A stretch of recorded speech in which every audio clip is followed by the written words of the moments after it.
सभी अधिकारियों, उपस्थित सभी किसान भाइयों को मेरा नमस्कार, राम राम। हम एफपीओ किसान उत्पाद संगठन के बारे में विस्तृत से जानकारी लें उससे पहले मैं मिट्टी जांच केंद्र और किसान प्रशिक्षण शिविर के इस शुभारंभ अवसर पर पूरी टीम को बहुत बहुत बधाई देता हूं। और इस दलोदा क्षेत्र के लिए, जो कि पिछले करीब 10 साल में पूरे मंदसौर क्षेत्र के लिए, मंदसौर जिले के लिए और अभी तो पूरी मालवांचल क्षेत्र के लिए एक नया व्यवसायिक केंद्र के रूप में उभरा है। और उस व्यवसायिक केंद्र का हम उसी एक छोटे से उदाहरण का इसकी महत्वपूर्णता मैं बताना चाहूँगा। जैसा कि सर ने बताया और आप सब लोग जानते हैं, भारत सरकार 10,000 किसान उत्पादक संगठन बना रही है और शुरुआती दौर में हर जनपद पर एक किसान उत्पादक संगठन का गठन किया जा रहा है।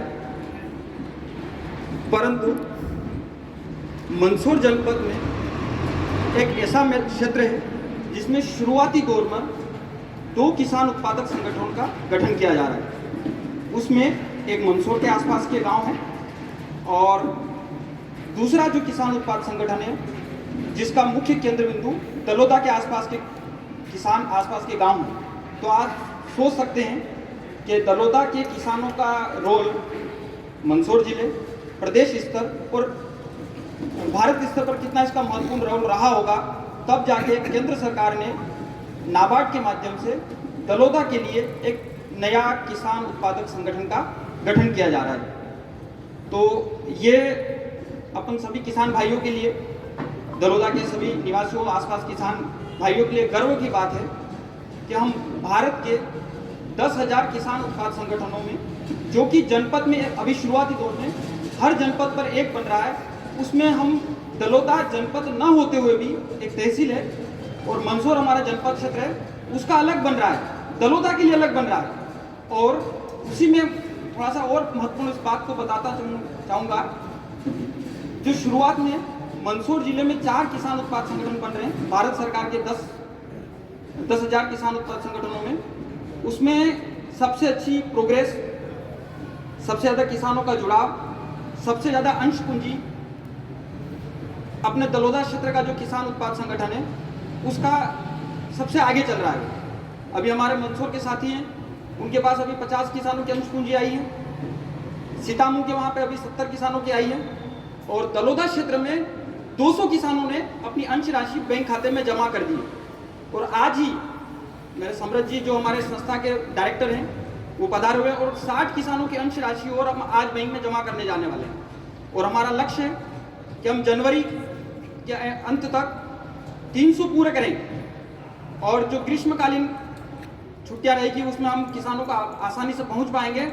और जो सरकार की मंशा है कि एक किसान उत्पाद संगठनों को 15 लाख की अनुदान राशि मिल रही है, उस अनुदान राशि के हिसाब से हम एक किसान से 2,000 ले रहे हैं, तो अधिकतम हमको 750 किसान हम किसान उत्पाद संगठन के शेयरधारक किसान बना सकते हैं। वो हम 750 किसान 30 मई तक पूरे करके जो इक्विटी ग्रांट का आवेदन देना है वो पूरा करने का हमने लक्ष्य रखा है। और 30 जनवरी को तो हम 300 कर रहे हैं और 15 फरवरी तक हम प्रथम इक्विटी ग्रांट का आवेदन भी हम नाबार्ड के माध्यम से हम भारत सरकार को अग्रेसित करने वाले हैं। तो ये हमारे क्षेत्र की जागरूकता को प्रदर्शित करता है। उस जागरूकता का, किसान भाइयों की जागरूकता का जो नॉलेज है, उनका जमीनी जुड़ाव है और भारत सरकार, राज्य सरकार, लोकल शासन प्रशासन सभी का उद्देश्य यही है कि भारत का किसान समृद्ध हो, उसकी आमदनी बढ़े और उसका जो सबका जो उद्देश्य है कि जो भारत की जो अर्थव्यवस्था में मजबूती आए, तो मजबूती का मुख्य केंद्र बिंदु जो है वो खेती किसानी है। आप सब लोग भली बाती हैं, जानते हैं कि खेती किसानी भारत में कितना बड़ा महत्वपूर्ण रोल अदा करती है। तो उस महत्वपूर्ण रोल में हम अपनी जो भागीदारी देने जा रहे हैं देश के लिए, हम उस दिशा में आगे काम कर रहे हैं। और हमारा जो किसान उत्पाद संगठन है, हम जो समृद्धि और साथ में हमारी पूरी टीम जो काम कर रही है, हम ऐसा किसान उत्पाद संगठन बनाने के लिए और बढ़ रहे हैं जो 5 साल या 10 साल या एक सरकार की योजना बनकर न रह जाए, बल्कि जैसा अमूल एक किसानों की संगठन की एक संस्था है, वैसा ही पैरेलल एक मालवांचल में एक संगठन खड़ा हो, उसी दिशा में हम काम कर रहे हैं। और उसी तरह किसानों को जागृत करके किसान उत्पाद संगठन की पूर्ण जानकारी देके उसको पूर्णतः संतुष्ट करके ही उसको उस कंपनी का शेयरधारक किसान बना रहे हैं। चाहे हमको रात में 10 बजे 9 बजे सुबह जहां जैसी मीटिंग का हमको किसान वहां से आदेश करते उस गांव के, वहां हम उपलब्ध रहें। चाहे वो रात को 10 बजे अफजलपुर हो, रात में कड़कड़ाती ठंड में हो, या बनी में हो, या किसी भी गांव में, हमने और हमारे साथ में समृद्ध जी हमेशा उपस्थित रहे और बाकी सदस्यों ने भी हमको पूर्ण सहयोग प्रदान किया है। तो आज इसी कार्यक्रम के माध्यम से मैं जो किसान उत्पाद संगठन भारत सरकार जो बना रही है उसका क्या उद्देश्य है, क्या फायदे मिलने वाले हैं, उसके ऊपर थोड़ा सा 5 मिनट लूंगा मैं आप सभी लोगों का।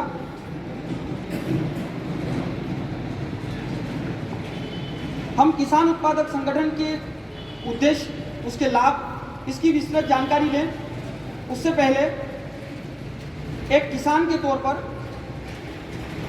एक किसान पुत्र के तौर पर मेरा क्या अनुभव रहा और पिछले 10-20 सालों में जो हमने देखा और 10-20 सालों में कहां तक जाने वाले हैं, उसके ऊपर थोड़ा सा अपन, उसका जब रोल पता चलेगा तो उस एफपीओ के बारे में हम ज़्यादा जिज्ञासु होंगे, ज़्यादा जागृत होंगे और फिर जुड़ने के लिए कोशिश भी करेंगे। तो आप सब भली भांति जानते हैं, जब से देश आज़ाद हुआ है कृषि में अनवरत कुछ न कुछ नए नए आयाम स्थापित करता गया देश। फिर भी एक किसान के तौर पर हमने जो भी अनाज उगाया, जो ही सोयाबीन, गेहूं, लहसुन जो भी उगाया, सिर्फ मंडी में ले जाकर बेचा।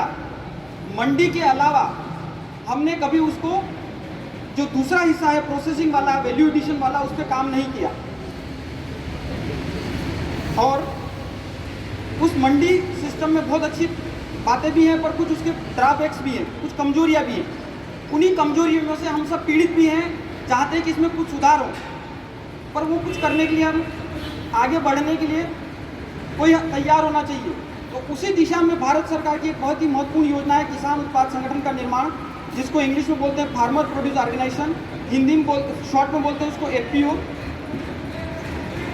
मैं खुद किसान परिवार से रहा हूँ, खेती बाड़ी की समस्याओं पर पिछले 10-15 सालों से कुछ काम करता रहता था। मैंने 5 साल MIT मंदसौर में भी पढ़ाया है और मेरी जो PhD है वो Indian institute of information technology design and manufacturing Jabalpur से है और मेरा शोध का जो विषय रहा है वो एग्रीकल्चर सप्लाई चेन मैनेजमेंट का ही रहा है। जो भी किसान जो माल उगाता है और मंडी में लेके जाता है, उसके मुख्य, जैसे बैलगाड़ी, साइकिल के 2 पहिए होते हैं, वैसे ही एग्रीकल्चर सप्लाई चेन मैनेजमेंट के मुख्य 2 पहलू होते हैं। एक उत्पादन, जो कि आप सब और हम सब मिलकर कर ही रहे हैं। दूसरा होता है विपणन या डिस्ट्रीब्यूशन, जो कि काम अपन ने छोड़ दिया और उसका लाभांश, उसका फायदा बड़े बड़े व्यापारियों ने कमाया है और वो कमा ही रहे हैं, क्योंकि हमने उस हिस्से को कभी अपना समझा ही नहीं, उसको हमने छोड़ दिया। तो सरकार की ये मंशा है किसान लोग आपस में संगठित हों, एक संस्था का गठन हो और उस संस्था के माध्यम से किसान का जो भी उपज है उसको एकत्रित किया जाए और उसका जो वैल्यू एडिशन करके अंतिम उपभोक्ता तक पहुंचाया जाए। उससे अंतिम उपभोक्ता को भी वाजिब दाम में मिलेगा और साथ ही साथ वो जो लाभांश किसी व्यापारी के पास जा रहा है वो अपने किसान साथियों के साथ जाएगा, जिससे किसानों की आमदनी बढ़ेगी, आत्मनिर्भर बनेगा। अब देखते हैं किसान उत्पाद संगठन होता क्या है। किसान उत्पाद संगठन, जिसको फार्मर प्रोड्यूस ऑर्गेनाइजेशन बोलते हैं, और ये कंपनीज एक्ट 2013 अमेंडमेंट के एक्ट रजिस्ट्रेशन होता है। अभी तक जो कंपनियां गठित होती थी बड़े बड़े उद्योगपतियों द्वारा गठित होती है, इसमें भारत सरकार ने अमेंडमेंट करके किसानों को स्वतंत्रता दी है कि वो किसान खुद आपस में संगठित होकर कंपनीज का एक रजिस्ट्रेशन करे और उसके मार्फत इसका व्यवसाय करे। और इस संस्था का गठन करने का जो खर्चा है वो भारत सरकार नाबार्ड के माध्यम से दे रही है। और जो 10,000 किसान उत्पाद संगठन का जो गठन किया जा रहा है, उसमें एक किसान उत्पाद संगठन का जो खर्चा है गठन का, वो 18 लाख रुपए, और वो भारत सरकार दे रही है। सरकार जो संस्था बन रही है उसको व्यवसाय के लिए भी 15 लाख रुपए का अनुदान दे रही है। जब सरकार 18 लाख दे रही है, 15 लाख दे रही है, तो सरकार की मंशा भी है कि ये किसान उत्पादक संगठन किसी एक गांव विशेष, एक जाति विशेष का, समुदाय विशेष का न बन जाए, ये अलग अलग गांव के किसानों को जोड़ के गठन हो। तो इसमें जो किसान, इस संस्था का जो मालिक है वो किसान है, न एक डायरेक्टर है न एक मैनेजर है। उसमें अलग अलग गांव के जो किसान है वो भाई इसके मालिक हैं। तो उस किसान, उस संगठन को किसान को देने के लिए, उसको मालिक बनाने के लिए, उसमें जैसे बड़ी बड़ी कंपनीज में शेयर होल्डर होते हैं, ऐसे ही संस्था के शेयर होल्डर बन रहे हैं। और 15 लाख का जो भारत सरकार अनुदान दे रही है, उस अनुदान के लिए हमको किसानों से 15 लाख भी इकट्ठा करना है। उसके लिए हम किसान से 1000 रुपये लेके 1500 किसान करें, या 2-2 हज़ार लेके 750 किसान की संख्या रखें, या 500 लेके हम 3000 किसान करें। पर जैसा कि हमको कृषि अधिकारियों द्वारा, नाबार्ड के अधिकारी द्वारा, जो पहले से किसान उत्पाद संगठन द्वारा है, सुझाव दिया कि आप जितने ज़्यादा संख्या रखोगे उतना ज़्यादा आप संस्था को, उनकी मीटिंग करना, उनसे रेजोल्यूशन पास करना, संस्था को लेके चलना, किसानों के साथ लेके बढ़ना बहुत कठिन होगा। तो हम सभी लोगों ने आपस में सहमत किया कि हम प्रति किसान 2000 लेंगे और अधिकतम हम 750 किसान कर सकते हैं। 2000 हम जब प्रति किसान लेंगे तो उतनी ही राशि भारत सरकार इसमें अनुदान देगी। तो अभी तक हमने करीब 40 मीटिंग अलग अलग गांव में करी, उससे हमको करीब 400 लोगों की सहमति प्राप्त हो चुकी है। उसमें से 200 किसानों ने हमको अंश राशि भी जमा करवा दी गई। जो किसान इस संस्था से जुड़ेंगे उनको मुख्य रूप से 3 फायदे हैं।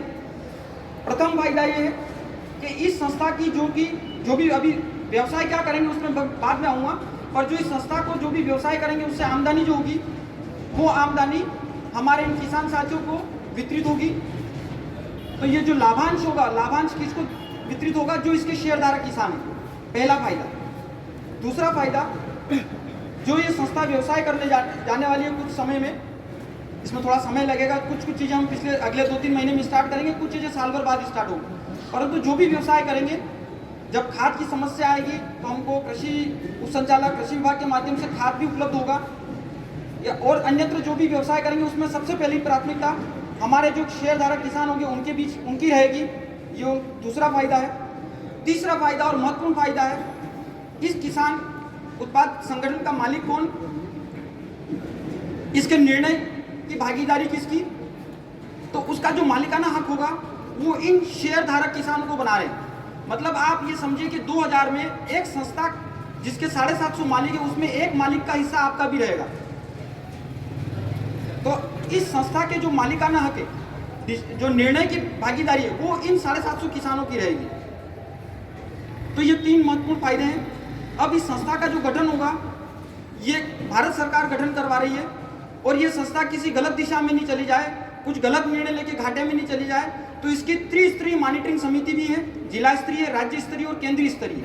तो जिला स्तरीय जो इसकी निगरानी समिति है, डिस्ट्रिक्ट मॉनिटरिंग कमेटी, जिसको शॉर्ट में डीएमसी बोलते हैं, उसमें जिला कलेक्टर महोदय, जिला सीओ है, जनपद सीओ, कृषि उप संचालक, कृषि विज्ञान केंद्र से वैज्ञानिक, उद्यानिकी महाविद्यालय से, और कृषि से संबंधित सभी विभागों के जिलाधिकारी इसमें सम्मिलित हैं। इस संस्था के गठन के लिए हम जो भी प्रोसेसिंग प्लांट लगाने वाले हैं कुछ समय पश्चात, तो उसमें जो जगह का प्रावधान है वो राज्य सरकार इसमें लीज या बिल्कुल निःशुल्क देने के इसमें प्रावधान है, जिसके सर्वत्र निर्णय जिला कलेक्टर के पास रहेंगे। इसमें इस संस्था को जब हम प्रोसेसिंग प्लांट लगाएंगे, वैल्यू एडिशन का काम करेंगे, तो इसमें 2 करोड़ तक का लोन की गारंटी केंद्र सरकार लेगी, जिसमें नाबार्ड और केंद्र सरकार के गाइडलाइन में वो लोन की स्वीकृति होगी। तो सरकार 15 लाख अनुदान दे रही है, 2 करोड़ का लोन दे रही है, जमीन दे रही है, 18 लाख रुपए संस्था के संचालन के लिए मैनेजमेंट ग्रांट दे रही है। इतना सब देने के बाद भी अगर अपने मन में कुछ शंकाएं हैं, क्योंकि बहुत सारी नेटवर्किंग कंपनियां ऑलरेडी गांव में किसानों से पैसा ले चुकी है, तो किसान आज भी उसको एज ए नेटवर्किंग कंपनी मान रहे हैं। तो आप हमारे पास, मैं दिलीप भाई से अनुरोध करूंगा कि वो मेरा बैग क्या है, तो उसमें सर्वत्र हमारे जो जिला कलेक्टर महोदय के जितने भी इसके प्रमाण पत्र हैं कि उनकी निगरानी में बन रही है, इसका रजिस्ट्रेशन, लाइसेंस वगैरह सब आप उसको अच्छे से पढ़ें, जागरूक हों। आप कृषि उप संचालक, उद्यानिकी विभाग या ऑनलाइन कहीं हेल्प सेंटर से इसकी जांच परख करें, जागृत हो, समझ बूझ कर इससे जुड़ें और अपने साथी किसान भाइयों को भी इसमें आगे जोड़ें। साथ ही साथ मैं एक दो बिंदु और इसमें कहना चाहूँगा। सरकार की मंशा है, माननीय प्रधानमंत्री जी की मंशा है, माननीय मुख्यमंत्री जी के भी आदेश हैं कि इन योजनाओं का लाभ अंतिम पंक्ति के अंतिम पायदान पे जो व्यक्ति बैठा है उस तक भी पहुंचे। तो आपके माध्यम से ये जानकारी अपने गांव में जो छोटे किसान हैं, पिछड़ा किसान हैं, अनुसूचित जनजाति के जो किसान भाई लोग हैं जिनके पास 2 बीघा 4 बीघा तक किसान हैं, उन किसानों को हम पहले प्राथमिकता देंगे, महिलाओं को पहली प्राथमिकता देंगे। परंतु कुछ कारणवश छोटा किसान इतना जल्दी विश्वास नहीं बना पाते, नहीं जान पाते, नहीं जानकारी जुटा पाते, तो फिर भी हमने हर मीटिंग में पहली प्राथमिकता उनकी, उस गांव के जहां भी हम मीटिंग कर रहे हैं उसके बाद हम उन दूसरे किसान भाइयों को लेते हैं। तो ये हमारे जो कृषक किसान उत्पाद संगठन मंदसौर जिले के जो बन रहे हैं उनके जिला कलेक्टर महोदय के और जो कंपनी का रजिस्ट्रेशन है वो है। और जो अब हमारी संस्था जो मुख्य व्यवसाय करने वाली आने वाले कुछ महीनों में, उसके बारे में जानकारी देकर अपनी वाणी को विराम दूंगा। तो हमारे जो किसान साथी अभी तक इस संस्था से जुड़ चुके हैं, हमने अलग अलग कृषि संस्थाओं से, वैज्ञानिकों से इस बारे में गहन विचार मंथन किया। हमारे डायरेक्टर से, जो हमारी एक मध्य भारत संस्था है जो इसकी CBBO, अच्छा जो भी किसान उत्पाद संगठन भारत सरकार बनवा रही है उनके गठन के लिए सरकार ने एक मध्य में एक संस्था रखा है जिसको क्लस्टर बेस्ड बिजनेस ऑर्गेनाइजेशन बोलते हैं, जो कि CBBO है। वो मध्य भारत कंसोर्टियम भोपाल का एक FPO है, वो भी किसान उत्पाद संगठन है जो कि 2014 में स्टैब्लिश हुआ था और उसका 150 करोड़ का टर्नओवर है। उनके मार्गदर्शन में हम इस संस्था का गठन कर रहे हैं। तो सबसे विचार विमर्श के बाद हमने पाया कि हमको अभी शुरुआती दौर में हम बीज उत्पादन का कार्य कर रहे हैं, उसके बाद आने वाले कुछ महीनों में हम खाद बीज दवाई का लाइसेंस लेंगे अपनी संस्था के लिए। फिर हम जो वैल्यू एडिशन और प्रोसेसिंग का काम करने वाले हैं उसमें हम अलसी और मेथी का चयन कर रहे हैं। और उसके पश्चात धीरे धीरे बहुत सारी ऐसी इस संस्था के पूर्ण स्वामित्व में है कि हम कोई भी खेती से संबंधित व्यवसाय कर सकते हैं। तो इन्हीं शब्दों के बीच मैं अपनी वाणी को विराम देना चाहूँगा।